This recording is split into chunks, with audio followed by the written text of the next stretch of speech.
এই প্রচন্ড গরমে ভাতের শেষ পাতে যদি এরকম ঠান্ডা মিষ্টি দই একটু পাওয়া যায়, তাহলে আমার মনে হয় খাওয়ার যে পরিপূর্ণতা সেটা একদম সঠিকভাবে পাওয়া যায়। সবার প্রথমে 2 থেকে 3 চামচ মতো দই একটু জল ঝরাতে দিয়ে দিলাম। এইবার এখানে 500 গ্রাম মতো দুধ নিয়েছি। দুধটাকে একটু মিনিট 5 মতো ফুটিয়ে নিয়েছি। এরপর এর মধ্যে দিয়ে দিয়েছি 20 গ্রাম মতো গুঁড়ো দুধ।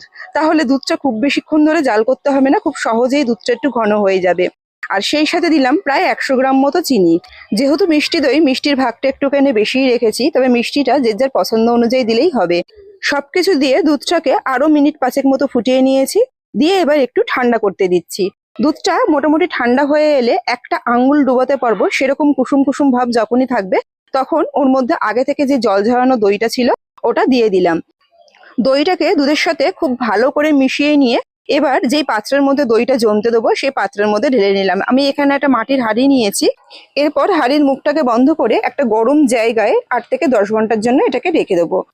মোটামুটি 10 ঘন্টা পরের চিত্র আমি এটা দেখাচ্ছি। দইটা কিন্তু খুব সুন্দর করে সেট হয়ে জমে গেছে। আর এটা থেকে কেটে আমি দেখাচ্ছি দইটা কত সুন্দর সেট হয়ে জমেছে। দোকানের দই নাকি ঘরে পাতা দই একদম বোঝাই যাবে না। আর খেতেও কিন্তু অপূর্ব সুন্দর হয়েছিল। আশা করি ভিডিওটা ভালো লেগেছে। ভিডিওটা ভালো লাগলে একটা লাইক অবশ্যই করবেন।